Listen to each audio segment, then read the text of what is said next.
Hello everyone, welcome back to the channel GC Banswara. So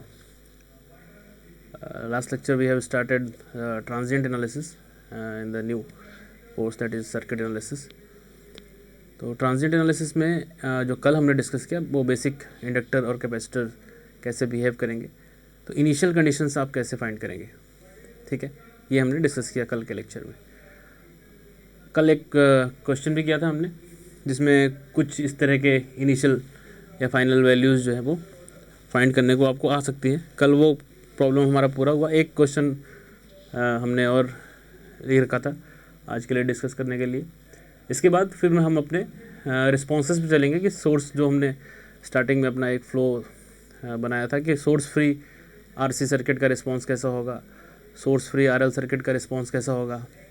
फिर उसके बाद अगर सोर्स लगे मतलब स्टेप रिस्पॉन्स अगर देखें तो स्टेप रिस्पॉन्स कैसा होगा आरसी का आरएल का फर्स्ट ऑर्डर सर्किट्स में, वो डिस्कस करेंगे हम आज. और उसके बाद फिर अपना सेकंड ऑर्डर सर्किट. तो आज हम ये क्वेश्चन करेंगे. उसके बाद सोर्स फ्री आरसी और आरएल सर्किट के रिस्पॉन्स डिराइव करेंगे और कुछ उसके एक दो न्यूमेरिकल भी करेंगे.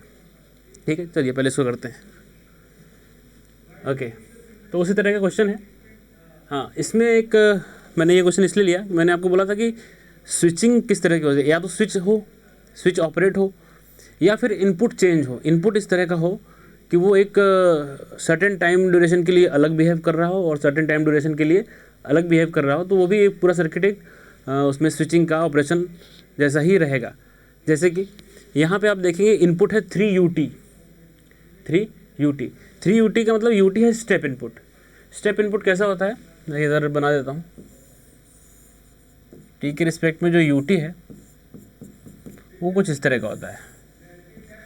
मतलब UT की वैल्यू 1 होती है फॉर t ग्रेटर देन 0. दिख नहीं रहा है, इधर बना देता हूँ मैं. इस तरह का होता है, ठीक है. UT हमारा 1 होता है फॉर t ग्रेटर देन 0 और फॉर t लेस देन 0 इसकी वैल्यू होती है 0. तो ऑटोमेटिक दिख रहा है कि ये जब हम t लेस देन 0 की बात करेंगे सर्किट में तो यहाँ पे इसकी वैल्यू होगी 0, UT की वैल्यू 0 होती है. तो इसका मतलब उस टाइम पे कोई भी करंट सोर्स नहीं होगा सर्किट में, ठीक है. और फिर जब t ग्रेटर देन 0 की बात करेंगे तो वहाँ पे एक इसकी वैल्यू हो जाएगी 1. इसका मतलब 3 एम्पियर का एक करंट सोर्स लग जाएगा.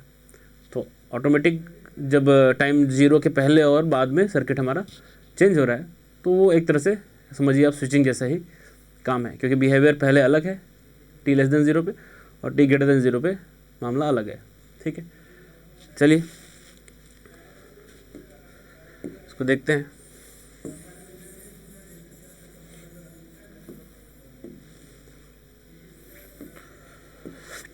ओके, तो सबसे पहले तो हम बना लेते हैं t लेस देन 0 पे हमारा हिसाब किताब कैसा रहेगा.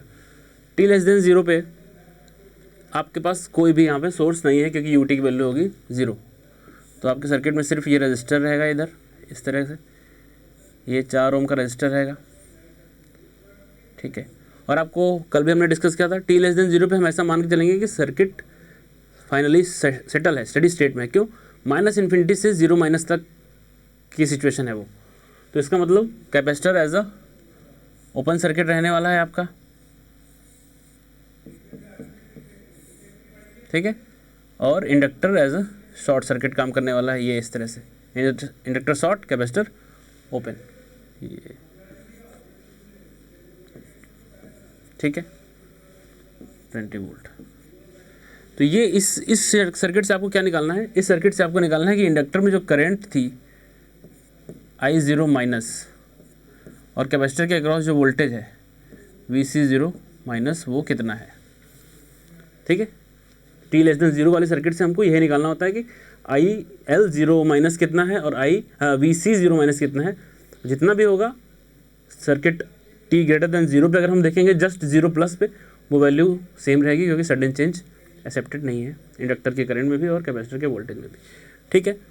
तो यहाँ से अगर हम I0 देखें तो कोई सोर्स तो है नहीं जो I को फ्लो कराए, ठीक है. कोई सोर्स यहाँ पे है नहीं, तो I0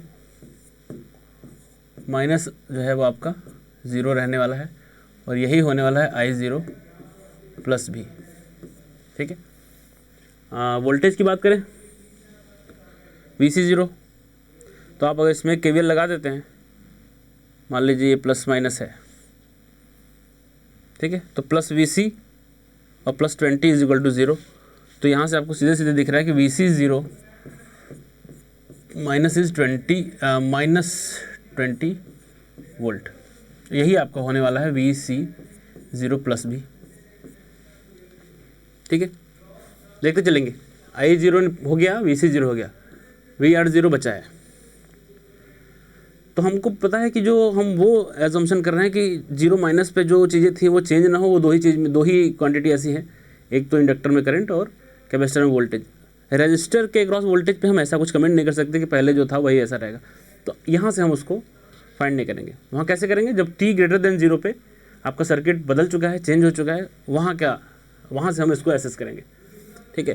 तो t ग्रेटर देन 0 पे कैसा रहेगा सर्किट, t ग्रेटर देन 0 पे नॉर्मल बनाइए आप, ये 3 एम्पियर का लगाइए इधर सोर्स, t ग्रेटर देन 0 पे, फिर अपना ये रजिस्टर, इधर एक और रजिस्टर, कैपेसिटर, वोल्टेज सोर्स और अपना इंडक्टर, 0.6 हेनरी का इंडक्टर है, ठीक है। प्लस माइनस VC, इंडक्टर में प्लस माइनस VL, इसके क्रॉस वोल्टेज ले लेते हैं, करंट इसमें आई रही है I, ठीक है। ये हमारा 4 ओम, ये है प्लस माइनस VR, इसके क्रॉस रजिस्टर 2 ओम का रजिस्टर है, ठीक है। और ये हमारा 20 वोल्ट वोल्टेज सोर्स है। तो आपको पता है ये VR है, तो इसका मतलब इस नोड का वोल्टेज भी कहीं ना कहीं आपका VR ही है, क्योंकि ये ग्राउंड से लेके इस 2 ओम के क्रॉस रेजिस्टेंस का जो वोल्टेज है वो VR है। अच्छा, ठीक है। यहाँ पे लेट्स से कुछ इसके क्रॉस हम वोल्टेज मान लेते हैं V0, आगे काम आएगा, हमको लेके चलते हैं। अभी हमारा एम क्या है, VR0 प्लस वो निकालना है, क्योंकि ये दोनों चीज़ें तो आ गई हैं, ये आ गया है, ये आ गया है, ये बचा है। तो अब ये सर्किट जो बना, इसमें आप चाहे तो मैं कहूँ KVL लगा लीजिए इस नोड पे, इस नोड पे KVL लगाएं। तो इस नोड पे KVL लगाएंगे तो एक करंट इधर से आ रही है 3 एम्पियर, सॉरी KCL लगाइए, KCL एट, इसको A मान लीजिए, इसको B, तो लगा दीजिए KCL एट A। तो क्या आएगा, इनकमिंग करंट 3 एम्पियर, ये इनकमिंग है, और जो इधर जा रही है, एक इधर जा रही है कोई करंट, तो इधर जो जा रही है वो होगी VR/2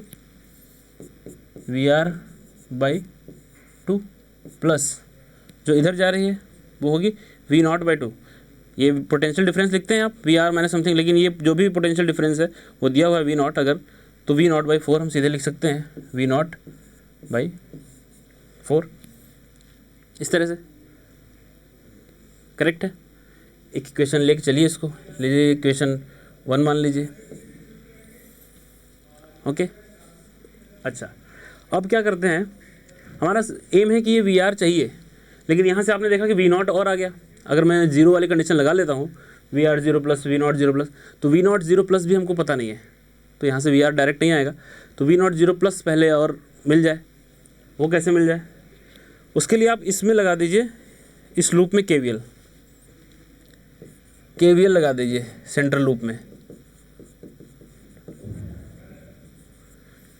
क्या होगा, minus VR plus V0 plus VC plus 20 is equal to 0, ये लगेगा KVL, minus VR plus V0 plus VC plus 20, correct है।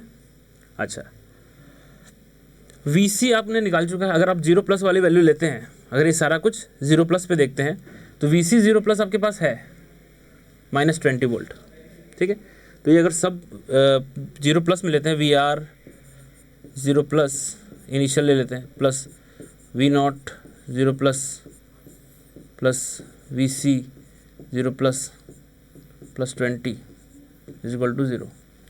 तो आपको क्या पता है कि VC 0 प्लस जो है -20 है, तो -20 और प्लस 20 ये कैंसिल होने वाला है, तो यहाँ से आपको सीधे सीधे मिलने वाला है क्या, VR 0 plus is equal to V naught zero plus, तो यहाँ से मिल जाएगा आपको V R zero plus is equal to V naught zero plus. ठीक है, तो V R zero plus is equal to V naught zero plus अगर है, अगर ऐसा है तो इसका मतलब ये दोनों बराबर ही हैं। यहाँ पे आप वी नॉट जीरो प्लस भी लिख सकते हैं। तो इस इक्वेशन में, इस इक्वेशन को अगर यहाँ रखेंगे आप, V R zero plus is equal to V naught zero plus इस इक्वेशन में, तो आप चाहे तो इसको रख लीजिए वी आर जीरो प्लस ही रख लीजिए यहाँ पे वी नॉट को, तो ये हो जाएगा कितना 4। इसको यहाँ रखेंगे तो यहाँ से आपका वी आर जीरो प्लस जो है वो आ जाएगा 4 वोल्ट, और वी नॉट जीरो प्लस भी आ जाएगा 4 वोल्ट। ठीक है, ये इसको हम यूज़ कर लेंगे यहाँ पे। एक काम और हो गया, ये भी वी आर जीरो प्लस भी आ गया। इनफाइनाइट वाले तब हम देखेंगे जब फाइनली इस सर्किट को सेटल कर देंगे, मतलब इंडक्टर को शॉर्ट करके कैपेसिटर को ओपन करके। उसके पहले ये डी आई डी बी वाले हैं सब, तो इनके लिए आपको कुछ ना कुछ चीज़ें करनी है। अब मतलब जैसे D I by D T, I मतलब कि ये वाली करंट जो इंडक्टर में है, जो इंडक्टर में जा रही है, तो आपको पता है कि I D I by D T कब मिलेगा, जब इंडक्टर के क्रॉस वोल्टेज वी एल जो है उसी को हम लिखते हैं L D I by D T, तो कहीं ना कहीं उसी से हेल्प लेनी पड़ेगी। तो आपको ये गाइड कर रही है चीज़ें, आपको ऐसा रटना नहीं है कि मुझे कैसे कौन से स्टेप फॉलो करने हैं, ऑटोमेटिक चीज़ें गाइड करेंगी। कैसे गाइड कर रही हैं, आपको पता है कि भाई वी एल जो है वो होगा L D I by D T, तो V L zero plus is equal to nothing but L D by D T I zero plus. ये आपको टर्म जो है वो चाहिए, तो आपका D I zero plus by D T is equal to कहीं ना कहीं है 1 बाई L into V L zero plus. Correct है, इक्वेशन 2 लीजिए इसको। आप कहेंगे कि सर हाँ ये तो है, लेकिन वी एल ज़ीरो प्लस कहाँ हमारे पास है, वी एल ज़ीरो प्लस भी नहीं है, तो फिर कैसे ये निकालें। तो चलो वी एल ज़ीरो प्लस के लिए फोकस कर लेते हैं, फिर खुद ही गाइड करेंगे, खुद ही गाइड मिलेगा आपको। वी एल ज़ीरो प्लस कैसे देखें, तो वी एल है क्या इधर, तो इसके लिए आप क्या कर सकते हैं, इसके लिए आप इधर वाले में लगा दीजिए, यहाँ के वी एल लगा दीजिए, तो क्या लिखेंगे -20 minus V C plus V L, -20 minus V C plus V L. आप लगा देंगे के V L in last loop. ठीक है, तो क्या है -20 minus V C plus V L is equal to 0। यहाँ से आपको मिल जाएगा V L zero plus is equal to nothing but 20 plus V C zero plus. अब वी सी ज़ीरो प्लस आपका स्टार्टिंग में ही आपको मालूम था कितना था, -20, तो इसका मतलब -20 प्लस 20 0 हो जाना है, तो ये कहीं ना कहीं 0 ही आएगा। We L zero plus 0, we L zero plus 0 आ गया, तो इसका मतलब हमारा ये टर्म जो है ये भी आना है 0। तो इससे आपको पता चल गया वी एल ज़ीरो प्लस अगर आपका 0 हो गया, इससे आपको क्या पता चल रहा है कि हमारा D I by D T zero plus होने वाला 0। ठीक है, ये टर्म भी आपका निकल चुका है। इसी तरह से चीज़ें आपको धीरे धीरे गाइड करेंगी। अब ये टर्म हो गया, अगला टर्म क्या चाहिए, अगला टर्म हमको चाहिए भाई V D V by D T, D V C by D T. तो D V C by D T कैसे मिलेगा, तो इसका मतलब कहीं ना कहीं कैपेसिटर में करंट की बात हो रही है, क्योंकि कैपेसिटर में जो करंट होता है वो C D V by D T होता है। तो कैपेसिटर में करंट मतलब इधर से जो करंट जा रही होगी उसकी बात हो रही है। तो करंट की बात हो रही है, तो आपके दिमाग में सिंपल सा आ जाना चाहिए कि अच्छा ये करंट की बात हो रही है, तो मैं इस नोड पे केसीएल लगाऊं तो काम हो जाए। एक करंट ये मान लूँगा, एक करंट ये मान लूँगा, उसको लिख दूंगा क्या, C D V C by D T. ठीक है, या फिर आई सी ले लेते हैं, चलो आई सी ये हो गया, एक करंट तो ये है ही है, आई जा रही है, और एक करंट इधर से जो भी आने वाली है आपकी वो मान लीजिए वी नॉट बाई 4। तो ये कनेक्ट करना है चीज़ों को, कैसे करेंगे, आपको पता है कि भैया हमको डी वी सी बाई चाहिए, तो कहीं ना कहीं ऐसे मिलेगा कि I C zero plus is equal to C D V C zero plus by D T. ऐसे ही मिलेगा आपको D V C zero plus by D T, लेकिन उसके लिए आई सी ज़ीरो प्लस तो मिलना चाहिए। तो IC0+ के लिए क्या करेंगे, IC0+ के लिए आप देख रहे हैं कि यहाँ पे अगर आप लगा दीजिए, इसमें मान लो IC जा रही है करंट, मान लो इसमें IC जा रही है, इसमें करंट, तो IC और प्लस I और इधर से एक करंट मान लो कोई आ रही है, तो आप KCL अगर लगाना चाहें इस पे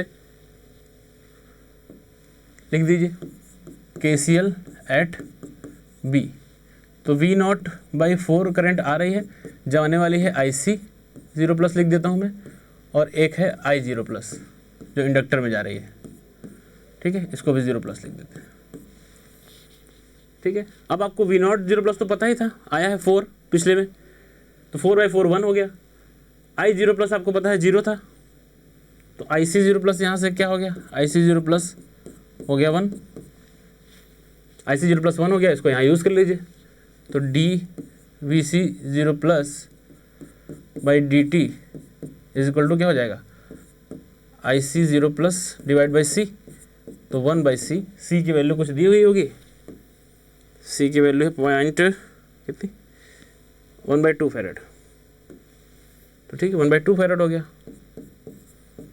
2 हो गया, ये एक वैल्यू और आ गई।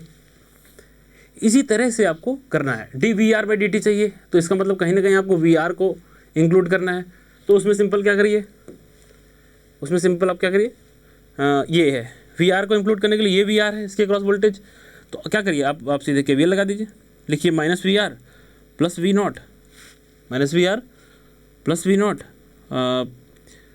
Plus VC plus 20 plus VC plus 20, इस तरह लिख दीजिए। इसको एक बार डिफ्रेंशिएट कर दीजिए, इसको एक बार डिफ्रेंशिएट कर दीजिए, dVR/dt आ जाए।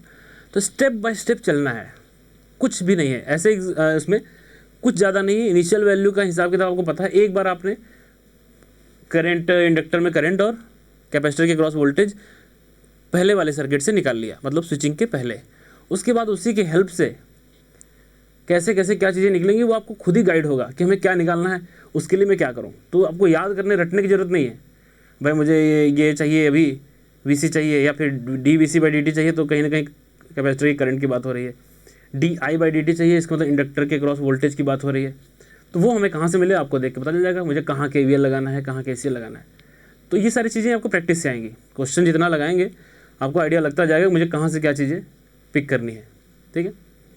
तो इसके बहुत सारे क्वेश्चन हैं, आप उसको सॉल्व करेंगे, यूज टू हो जाएंगे इन चीज़ों के, ठीक है। चलो आज फिर हम चलते हैं अपने नेक्स्ट टॉपिक पे, that is source free RC circuit. तो सोर्स फ्री RC सर्किट का रिस्पॉन्स क्या होगा।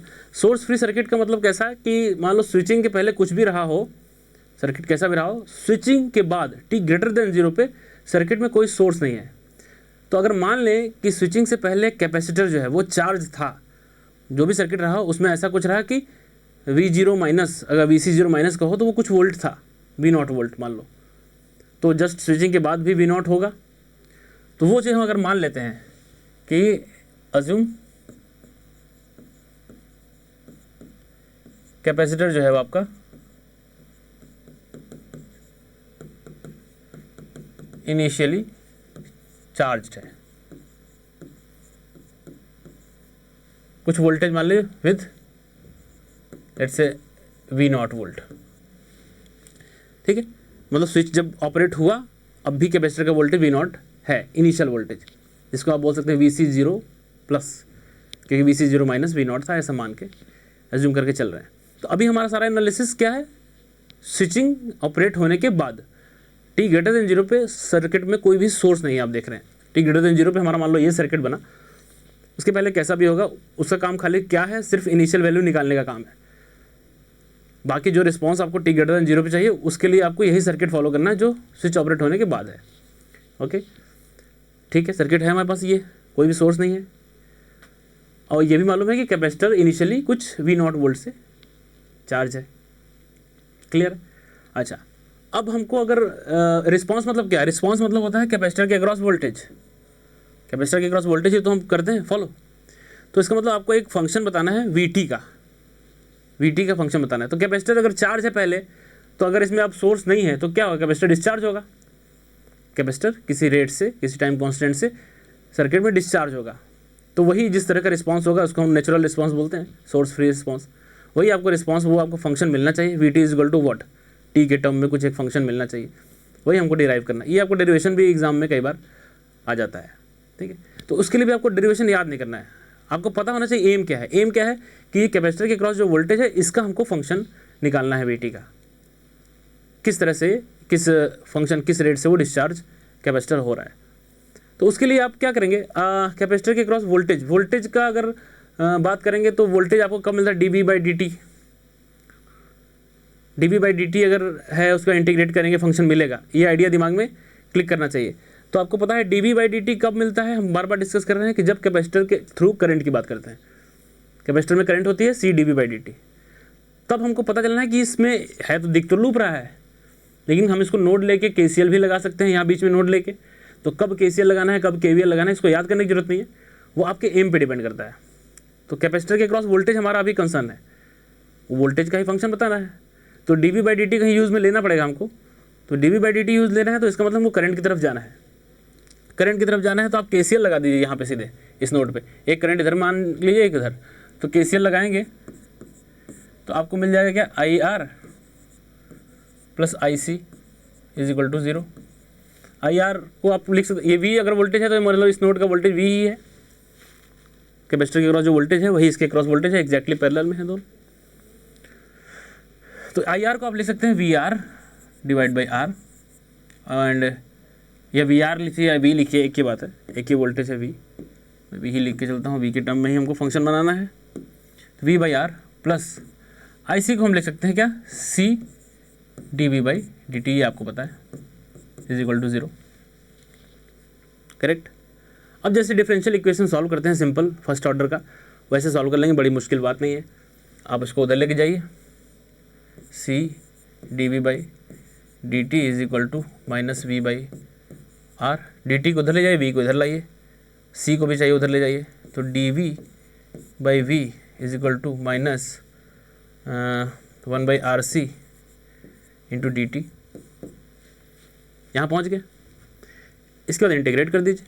इंटीग्रेट कहाँ से कहाँ करना है, ये हमारा t ग्रेटर देन 0 पे हम रिस्पांस निकालने वाले हैं, तो इसका मतलब 0 से t तक, 0 से t तक आपको dt इंटीग्रेट करना है।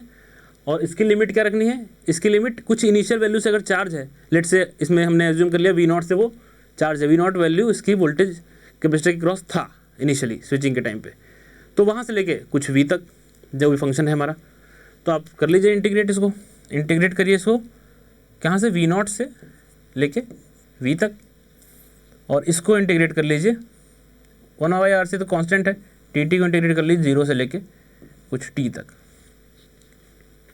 यहाँ क्या मिल जाएगा, यहाँ मिल जाएगा ln v, इसका इंटीग्रेशन 1/v का, तो लिमिट रखेंगे तो आपको मिल जाएगा ln v minus ln v0, इधर क्या होगा माइनस 1/r से तो है ही है, t मिल जाएगा इधर सिंपल,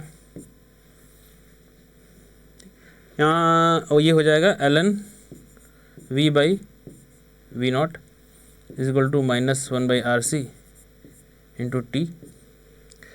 ln को उधर लेके जाएंगे e to the power minus हो जाएगा, तो फाइनली आपका एक्सप्रेशन आ जाएगा v is equal to v0 e to the power minus T by R C. इसको आप लिख सकते हैं v is equal to v0 e to the power minus T by tau.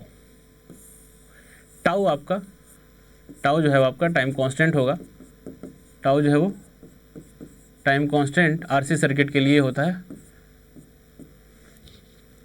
RC, ठीक है, टाइम कांस्टेंट आरसी है।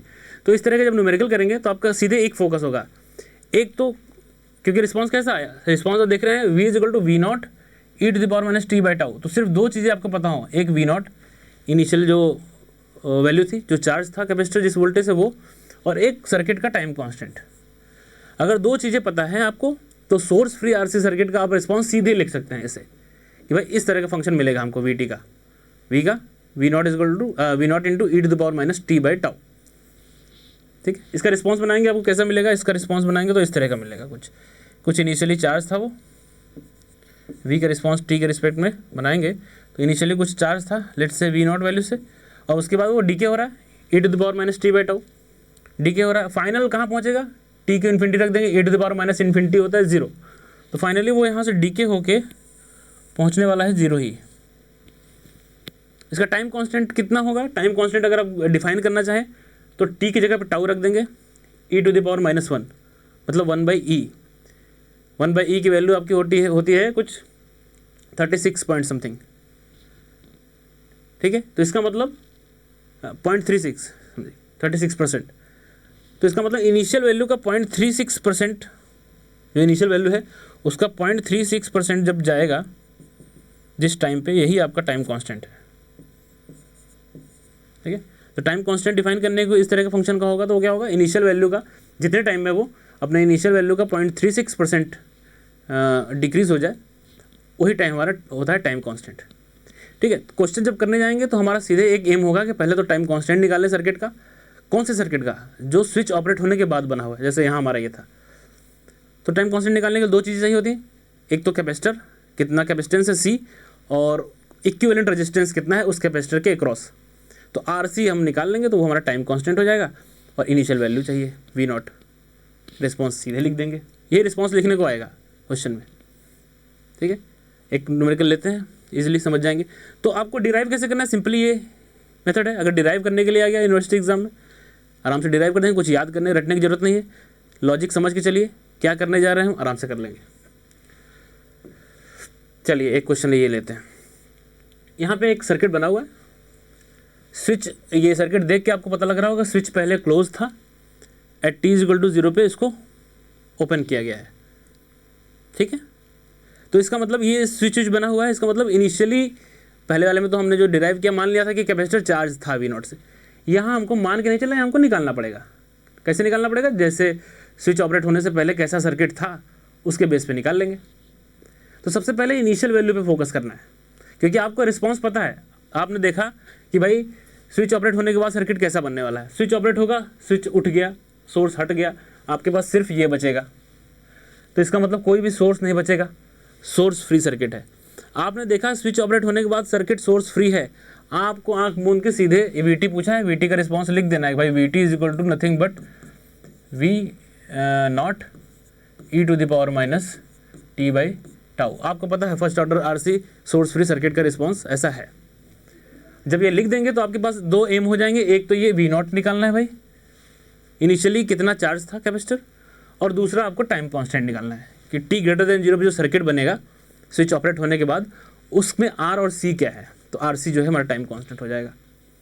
चलते हैं, पहले तो V0 के लिए आप पिछले वाला सर्किट देखिए। पिछले वाला मतलब कि स्विच ऑपरेट होने से पहले t 0। t 0 पे क्या है हिसाब किताब है, स्विच क्लोज था, ओके क्लोज कर लेते हैं।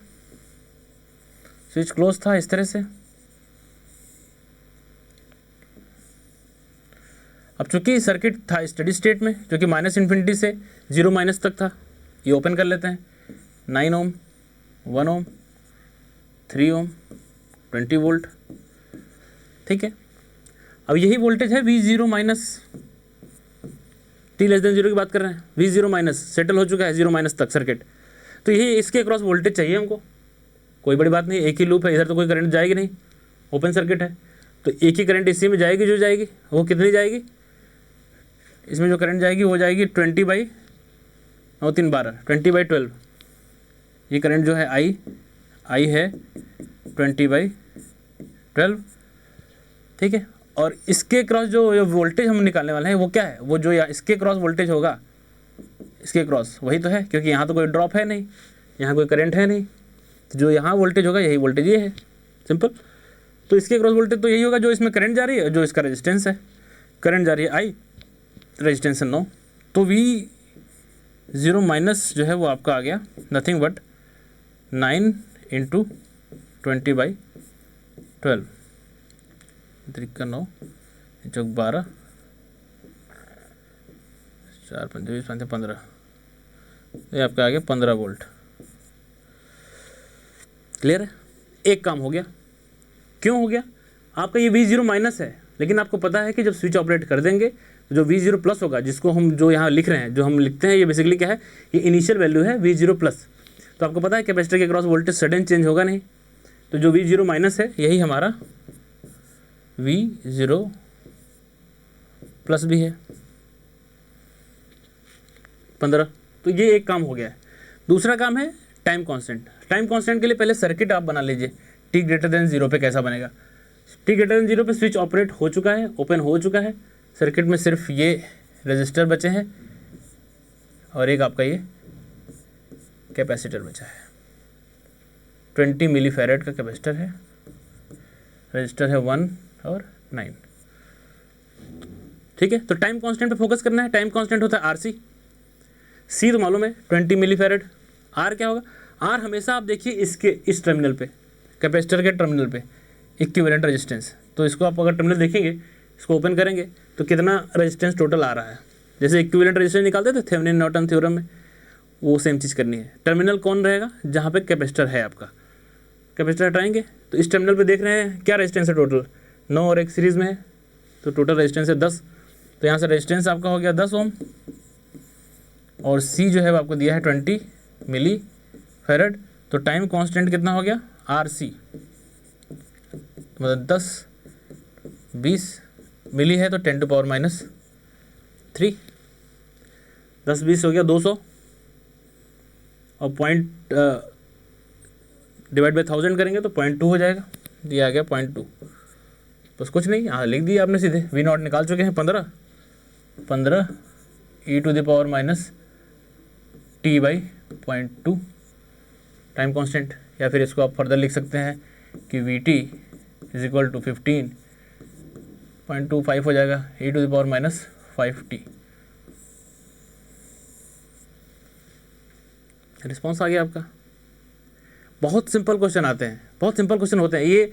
कॉम्पिटिटिव एग्जाम में भी आपके क्वेश्चन आते हैं, लड़के डर जाते हैं ट्रांजिट क्वेश्चन आ गया। ट्रांजिट क्वेश्चन बहुत ईजी है, आपको ज़्यादा कुछ करना ही नहीं है। आपको बस ये देखना है कि स्विच ऑपरेट होने के बाद सर्किट सोर्स फ्री है या उसमें सोर्स है, स्टेप रिस्पॉन्स है। तो हम दोनों पढ़ेंगे, अभी हम सोर्स फ्री पढ़ रहे हैं, स्टेप रिस्पॉन्स पढ़ेंगे। रिस्पॉन्स कैसा होता है आपको पता रहेगा। स्विच ऑपरेट होने के बाद सोर्स फ्री आरसी सर्किट है, रिस्पॉन्स ऐसा रहेगा Vt = V0 e⁻t/τ। दो ही चीज़ हमको निकालनी रहेंगी, एक V0 इनिशियल कैपेसिटर का वोल्टेज और एक उसका सर्किट का टाइम कांस्टेंट। V0 हम निकाल लेंगे स्विच ऑपरेट होने के पहले वाले सर्किट से, क्योंकि वहीं पे V0- मिलेगा, वही V0+ भी रहेगा। और टाइम कांस्टेंट के लिए आप t ग्रेटर देन 0 पे जो सर्किट बनेगा वो बनाइए, वहाँ से R और C निकालिए, RC टाइम कांस्टेंट है। सिंपल, ठीक है।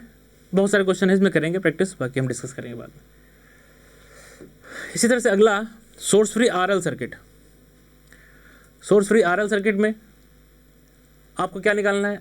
अब आपको पता है आरएल है तो एल में हमें करंट कंसर्न होता है, क्योंकि मालूम है इंडक्टर में करंट जो है सडनली चेंज नहीं होता। तो मान लिया कि इंडक्टर कुछ पहले से चार्ज था। इंडक्टर अज्यूम इनिशियल करंट जो है,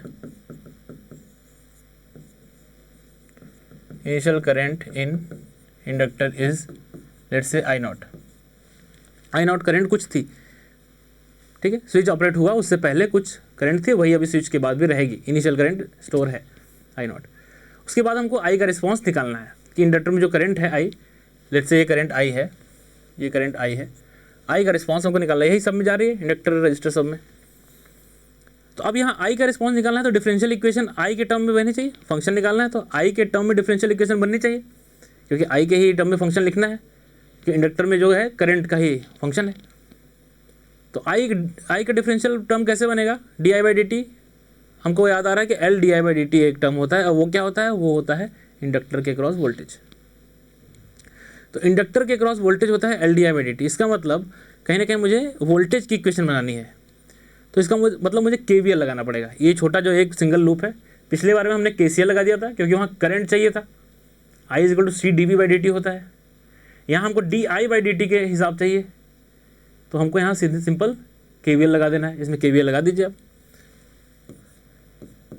KVL लगा दीजिए तो +VL + VR = 0, VL + VR = 0। VL को आप लिख देंगे क्या, LdI/dt। VR को आप चाहे लिख देंगे क्या, I/R लिख दें, I/R। स्मॉल आई लिखते हैं, एक ही है, एक ही चीज़ है, कंफ्यूज हो जाएंगे। I R is equal to 0। जैसे पिछली बार किया सेम वही differential equation single first order. तो इसको क्या कर लें, L D I by D T is equal to minus I R, L उधर ले जाइए, आई इधर ले जाइए, डी टी उधर ले जाइए, तो D I by I is equal to minus R by L D T. Same अगला स्टेप वही, इंटीग्रेट कहाँ से कहाँ तक करना है, आई नॉट से करंट पहले है इनिशियल करंट, कुछ आई तक आपको करना है, डी टी को आपको 0 से टी इंटीग्रेट करना है, सेम प्रोसेस है। तो ये आपका हो जाएगा L N I minus L N I naught is equal to minus R by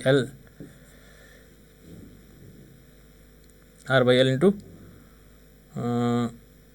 T.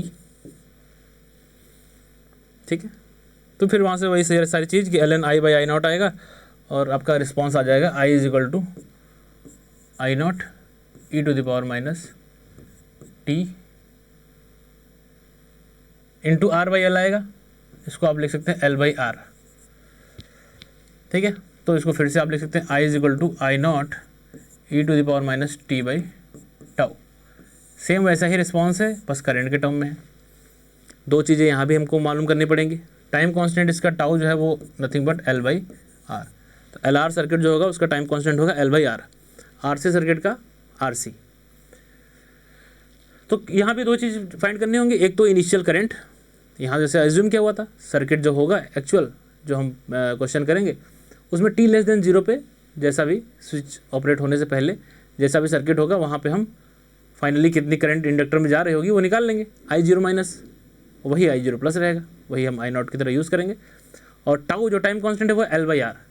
तो स्विच ऑपरेट होने के बाद जो सर्किट मिलेगा उसमें इंडक्टर कितना है एल और टोटल रेजिस्टेंस कितना है आर, जैसे पिछली बार किया अभी सेम चीज़। इस तरह से आपको डिराइव करना है सेम चीज़। ये स्टेप भी आप याद करने की ज़रूरत नहीं, अपना एक लॉजिक दिमाग में रखेंगे तो आराम से कर लेंगे। ठीक है, ये भी एक क्वेश्चन आ जाता है एग्जाम में। एक न्यूमेरिकल लेते हैं, यहाँ भी देखेंगे स्विच खुल रहा है, मतलब पहले बंद था, t इज इक्वल टू 0 पे ओपन हो रहा है। और जब देखिए आप t इज इक्वल टू 0 पे ओपन हो रहा है, चाहिए क्या, IT चाहिए, मतलब इंडक्टर में करंट उसका फंक्शन चाहिए और t ग्रेटर देन 0। तो t जब 0 से पहले स्विच क्लोज था उस टाइम पे आपको देखना है कि इनिशियल करंट क्या थी। क्यों? क्योंकि आप देख रहे हैं जब स्विच ऑपरेट हो जाएगा तो ये सोर्स तो निकल जाएगा, बचेगा सिर्फ इतना चीज़। तो दिमाग में आपके सीधे क्लिक हो गया कि ये भाई सोर्स फ्री आरएल सर्किट है। अभी तो हम पढ़ ही रहे हैं सोर्स फ्री आरएल सर्किट, तो आपको पता है, लेकिन जनरल क्वेश्चन जैसे आ जाएगा एग्जाम में तो आपको पहले जज करना है कि स्विच ऑपरेट होने के बाद सर्किट में सोर्स रह रहा है या नहीं है। तो अगर आपने देखा कि स्विच ऑपरेट होने के बाद सर्किट में सोर्स नहीं है तो सीधे सीधे आपको रिस्पॉन्स लिख देना है इसका कि भाई I is equal to nothing but I not E to the power minus T by tau. Tau जो हाँ हमारा होगा एल बाई आर। तो आपका फोकस सिर्फ शिफ्ट कहाँ हो गया, पहले हम फटाक से आई नॉट निकाल लें और फिर बाद में टाउ निकाल लें, काम हो जाएगा एक लाइन में। तो आई नॉट निकालने के लिए मैंने क्या कहा कि सबसे पहले आपको सर्किट बना लेना है टी लेस देन 0 पे कैसा था, जब स्विच ऑपरेट नहीं हुआ था, उस टाइम का स्टडी स्टेट सर्किट बनाना है। स्टडी स्टेट सर्किट मतलब inductor short, capacitor open.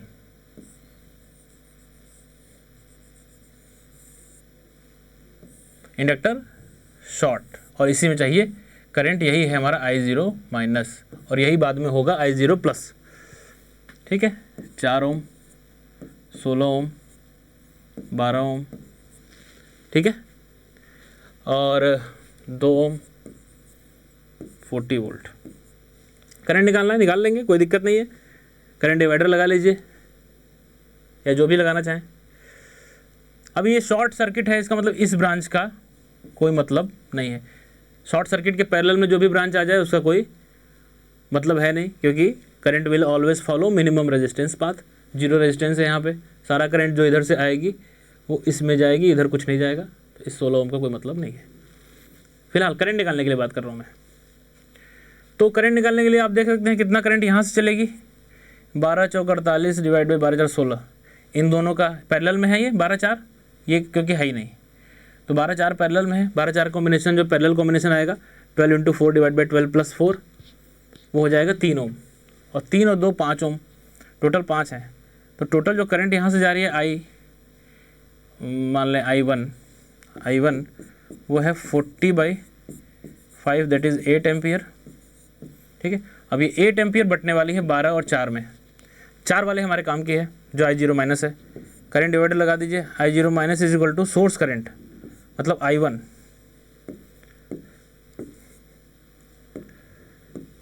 I1 into इसमें चाहिए करंट हमको, तो अपोजिट ब्रांच न्यूमरेटर में 12 ऊपर और 12 4 16 नीचे।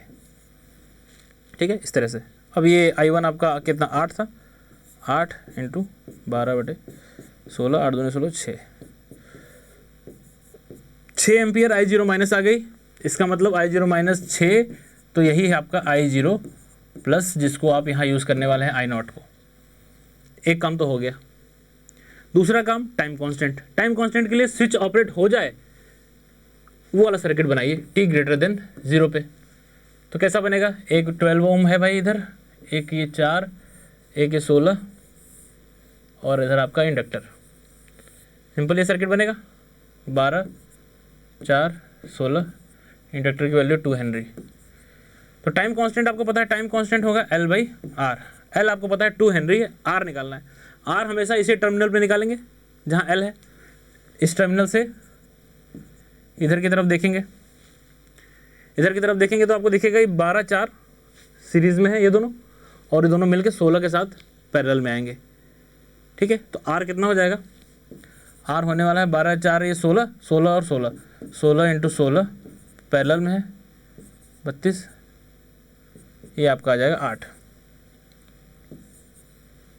ठीक है, 8 ओम। तो R आ गया 8, L है आपका 2, तो L/R कितना हो जाएगा 2/8 मतलब 1/4। हो गया काम, यहाँ रख दीजिए। अब I = I0 है 6 e to the power minus t divide by tau, tau मतलब टाइम कांस्टेंट आया 1/4, 1/4। फर्दर लिख सकते हैं I = 6 × e to the power minus 4t। ये आपका फाइनल फंक्शन हो गया। कोई दिक्कत नहीं, बहुत स्मूथली सॉल्व हो रहा है। स्टेप रिस्पॉन्स भी आगे हम पढ़ेंगे, उसका भी अगर एक बार हम डिराइव कर देंगे फंक्शन लिखते कैसे हैं, लिखेंगे कैसे, जैसे हमारा यह है ना I = I0 e to the power minus t/τ, उसका भी एक फंक्शन होगा, वो आपको मालूम चल जाएगा। तो न्यूमेरिकल सॉल्व करने में आपको बहुत ईजी होगा हिसाब किताब। आपको एम पता रहेगा ना कि मुझे भाई इनिशियल वैल्यू चाहिए, चाहे फाइनल वैल्यू चाहिए, और टाइम कॉन्स्टेंट चाहिए, काम खत्म। सोर्स फ्री सर्किट है तो सिर्फ इनिशियल वैल्यू चाहिए और टाइम कॉन्स्टेंट चाहिए, 2 चीज़ें हम निकाल रहे हैं, बस न्यूमेरिकल हो जा रहा है। स्टेप रिस्पॉन्स आ जाएगा तो अब मैं आगे डिस्कस करूँगा। तो उसमें हमें 3 चीज़ें निकालनी होंगी, एक इनिशियल वैल्यू जो कि ऐसे निकालते हैं t < 0 वाले सर्किट से, एक चाहिए होगी फाइनल वैल्यू। फाइनल वैल्यू मतलब कि बिल्कुल जब t > 0 पे सर्किट बन गया स्विच ऑपरेट होने के बाद उसकी स्टेडी स्टेट वैल्यू, वो निकाल लेंगे और बाई टाइम कांस्टेंट निकाल लेंगे, हो जाएगा काम। एक चीज़ और ध्यान रखेंगे, जो फॉर्मूला आ रहा है I0 e to the power minus t/τ, अगले में हम डिस्कस करेंगे। तो ये बेसिकली जनरल आता है t - 0/τ। स्विचिंग इंस्टेंट अगर t = 0 है तब तो ये t/τ है।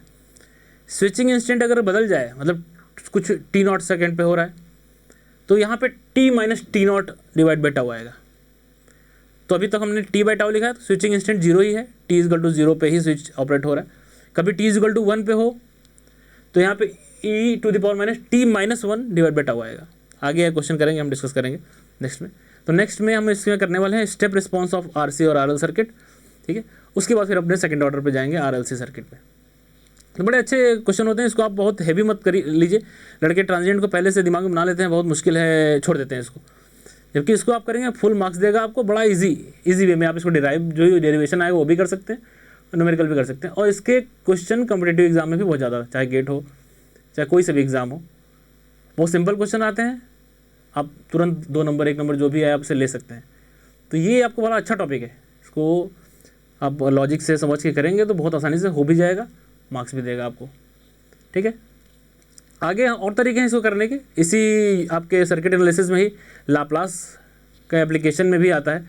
तो हम लाप्लास ट्रांसफॉर्म के एप्लीकेशन से भी इन चीज़ों को, जो ट्रांजिएंट वाले क्वेश्चन है वैसे भी कर सकते हैं। तो हम जब लाप्लास वाले यूनिट पे चलेंगे तो फिर हम उस तरीके से भी एक डिस्कस करेंगे। ये सारे क्वेश्चन जो हम कर रहे हैं अभी ना, ये वैसे भी हम कर सकते हैं, लेकिन आपको आप फिर देखेंगे तो आपको ये वाली चीज़ें आसान लगेंगी, क्योंकि वहाँ आपको लाप्लास लेना है, इन्वर्स लाप्लास लेना है, वो सारी चीज़ें भी आनी चाहिए। यहाँ आपको ऐसा कुछ पहले से कुछ आने जाने की ज़रूरत नहीं है, नॉर्मल सर्किट सॉल्व करने आता है, कर सकते हैं। ठीक है, चलिए बाकी नेक्स्ट में डिस्कस करेंगे। Thank you. ठीक।